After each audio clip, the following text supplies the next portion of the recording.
IPTV के साथ मैं हूं आपका होस्ट मुदस्सिर हुसैन। अस्सलाम वालेकुम।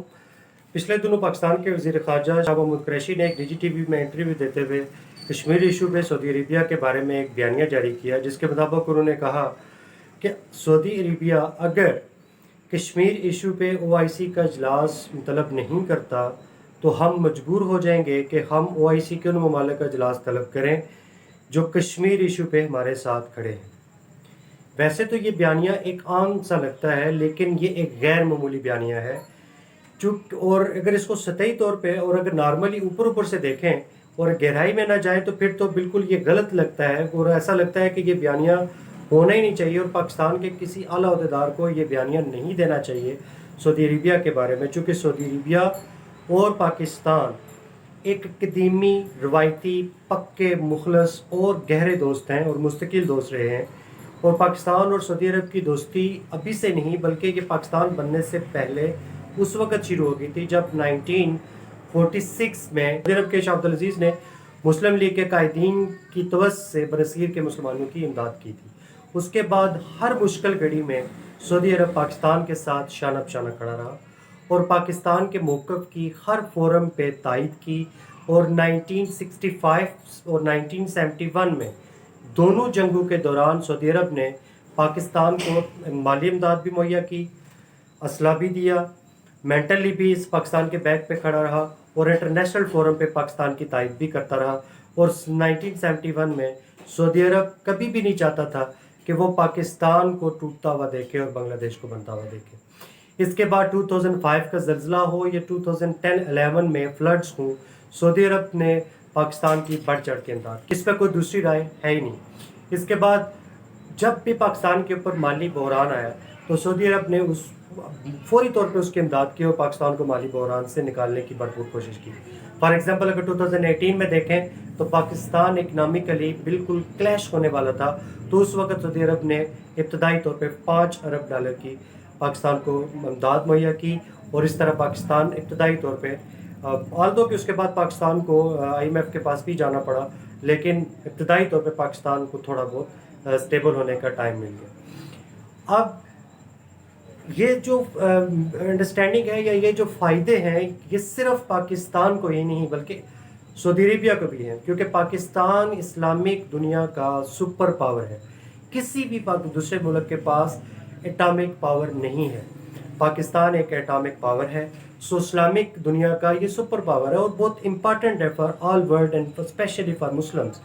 अब पाकिस्तान हमेशा से सऊदी अरेबिया को मिलिट्री असिस्टेंस मुहैया करता है।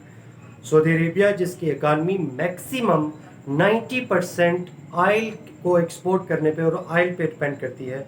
आलमी दुनिया में आयल इस वक्त आयल की कीमतें बिल्कुल गिर चुकी हैं, जिसकी वजह से सऊदी अरब में माशी तौर पे बहरान आ रहा है। और जो नए किंग हैं शाह सलमान, उन्होंने आयल के अल्टरनेटिव काफ़ी सारे डिपार्टमेंट्स में, खासकर सियाहत का डिपार्टमेंट, खासकर एग्रीकल्चर और इंडस्ट्री का डिपार्टमेंट, इसको इम्प्रूव करने की कोशिश की और दूसरे मुल्कों में भी इन्वेस्टमेंट की, जिसमें इंडिया सरफहरिस्त है। $50 अरब की वहाँ पे वो सऊदी अरब जो है वो इन्वेस्टमेंट कर रहा है। अब सऊदी अरेबिया को पाकिस्तान हमेशा मिलिट्री असिस्टेंस देता रहा है। 1969 और 70 में यमन की फ़ौज को हराने में, यमनी जहाज़ों को भगाने में पाकिस्तान एयरफोर्स के पायलट्स ने रॉयल सऊदी अरेबियन एयरफोर्स के जहाज़ उड़ाए और उनको यमनी और जो जहाज़ थे उनको भगाया। इसके बाद 70s-80 के दौरान ईरान और इराक़ के जंग के दौरान 20,000 पाकिस्तान के पर्सनल सिपाही सऊदी अरेबिया में तैनात हुए मुक़द्दस मकामात की हिफाजत के लिए। उसके बाद 1982 से 1987 में रशियन एक्सपेंशन के दौरान पाकिस्तान के 20,000 सिपाही जो हैं वो सऊदी अरेबिया में तैनात किए गए। इसी तरह इस वक्त भी पाकिस्तान के 70,000 सिपाही जो हैं वो सऊदी अरेबियन आर्मी में शामिल हैं और उस वक्त सऊदी अरेबियन आर्मी का एक पार्ट है, एक हिस्सा है।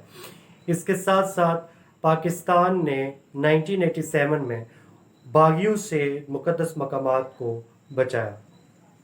अब इसके अलावा पाकिस्तान जो है वो इस 2016 की अगर बात करें तो $3.2 मिलियन की पाकिस्तान ने अपने हथियार जो है वो सऊदी अरब को फराहम किए और फ़रोख्त किए। सऊदी अरेबिया के आर्मी जो है उसको मुसलसल पाकिस्तान ट्रेनिंग भी दे रहा है। इस तरह एक कंप्लीट मिलिट्री असिस्टेंस पाकिस्तान मुहैया कर रहा है सऊदी अरेबिया को, और उसका इसमें म्यूचुअल बेनिफिट है। अब इतनी गहरी दोस्ती में इस तरह का बयान देना वाकई में शायद गलत लगता है अगर इसको ऊपर से देखें, और हमारे हिज़्ब इख्तिलाफ ने और मौलाना हज़रात ने भी इस पर तनकीद की है। लेकिन अगर इसकी डेप्थ को देखें और मौजूदा सूरत को अगर ओवरऑल अगर आप ऑब्ज़र्व करते हैं तो फिर पता चलता है कि सऊदी अरेबिया इस वक्त कहाँ पे खड़ा है, और सऊदी अरेबिया और उसके इत्तेहादी UAE और बाकी जो इसके इत्तेहादी हैं वो इस वक्त कहाँ पे खड़े हैं। एक्चुअली सऊदी अरेबिया इस वक्त एंटी मुस्लिम और एंटी इस्लाम एजेंडा पे काम कर रहा है और उसका साथ दे रहा है। फॉर एग्ज़ाम्पल इसराइल जो इस्लाम का एक रवायती दुश्मन है, जिसने फ़लस्तीन के मुसलमानों को ज़बह किया है और ज़बह कर रहा है और मुसलसल तबाही मचा रहा है फ़लस्तीन के अंदर, और जिसने बैतुल मक़दस के मुक़द्दस जगह को भी, उसके तक़द्दुस को पामाल किया है। अब बग़ैर बैतुल मक़दस को आज़ाद करवाए, बग़ैर फ़लस्तीन को आज़ाद करवाए, सऊदी अरेबिया और UAE ख़ासकर अमन मुआहिदा इसराइल को कर रहे हैं। इसका मतलब कि वो इसराइल को ना सिर्फ एक्सेप्ट कर रहे हैं बल्कि उसको अमन का सफ़ीर भी ठहरा रहे हैं। अब इतनी बड़ी बात होने के बाद हमारे यहाँ हिज़्ब इख्तिलाफ और मौलाना हज़रात इस बात पे बोल ही नहीं रहे, और ये वो लोग हैं जो इमरान खान को यहूदी एजेंट कहते रहे, और इस वक्त जो यहूदी एजेंट के तौर पे साबित हो चुके हैं, जिन्होंने इसराइल को एक्सेप्ट किया, जिन्होंने इसराइल को के साथ अमन माहिदे किए, जिन्होंने, और फिर ना सिर्फ इसराइल बल्कि अमेरिका जो इसमें सरफरिस्त है, उनको वो जो है वो इन दो ममालिक को अपनी तिगनी का नाच नचा रहे और अपनी उंगली को नचा रहे, और ये बिल्कुल उसके एजेंडे पे चल पड़े हैं। और इसके साथ साथ इंडिया जो पाकिस्तान का रवायती दुश्मन है। अब देखें कश्मीर इशू पे 370 आर्टिकल जब मनसूख हुआ तो OIC में सऊदी अरेबिया ने कहा कि ये भारत का अंदरूनी मामला है, यानी कि सीधा पाकिस्तान के मौक़िफ़ की तायद नहीं की गई और इंडिया के मौक़िफ़ की तायद की गई।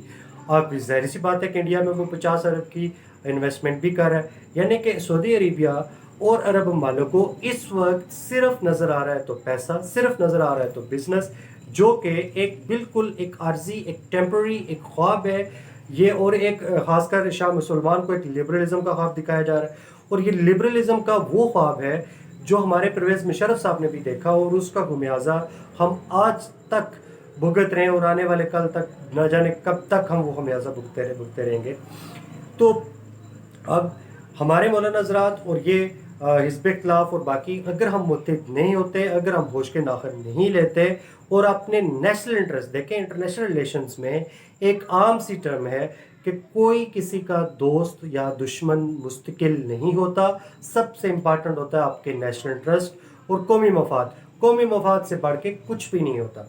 अब इसी कौमी मफाद के लिए हम सबको इकट्ठा होना पड़ेगा, हमारी तमाम जमातों को इकट्ठा होना पड़ेगा, चाहे वो हिज़्ब इख्तिलाफ की जमातें हैं, चाहे वो गवर्नमेंट के साथ इत्तेहादी जमातें हैं, इन सब को इकट्ठा होना पड़ेगा और कौमी मफाद की खातर इनको अपनी ज़बानें बंद रखनी पड़ेंगी, और कौमी मफाद की खातर अपनी ज़बानें इस जुल्म के ख़िलाफ़ और इन एजेंटों के ख़िलाफ़ उठानी पड़ेंगी, और इसके लिए अपने अल्टरनेटिव ढूंढने पड़ेंगे, जो कि हमें नज़र आ भी रहे हैं। तुर्की की फार्म है, मलेशिया की फार्म है, ईरान के बारे में मुतात रहने की बहुत ज़्यादा ज़रूरत है, लेकिन आल्दो ईरान भी इस ब्लॉक में शामिल है जो कि एंटी अमेरिका और एंटी सऊदिया ब्लॉक है। इसमें ईरान है, पाकिस्तान है, तुर्की है, मलेशिया है और बैक पे चाइना है।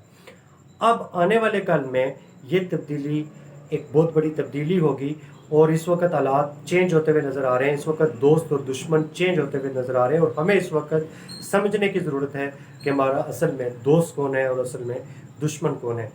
इस वक्त अगर बात की जाए तो हमारे आर्मी चीफ जो है वो इस वक्त मौजूद है सऊदी अरेबिया में इस टेंशन को ईज़ करने के लिए, लेकिन अगर ये टेंशन ईज़ हो भी जाती है तो ये वक्ती तौर पे होगी। ये जो खलीज बन चुकी है, ये जो खला बन चुका है, अब ये ख़त्म नहीं होने वाला, अब ये मुस्तकिल रहेगा। अब इस खला को बढ़ना ही है, और एंड पे हमारे अल्लाह न करे अल्लाह ताला आसानियाँ करे और अल्लाह ताला खैर करे, लेकिन लग रहा है کہ اب یہ جو چنگاری جلائی جا رہی ہے، یہ چنگاری جو سلگائی جا رہی ہے، یہ بیسیکلی میرا خیال ہے، ماہرین کا خیال ہے، یہ وہی پیش گوئیاں ہیں جو اسلام کرتا آ رہا ہے۔ اب شاید یہ یہاں سے ایک غزوہ ہند کا آغاز ہوا چاہتا ہے۔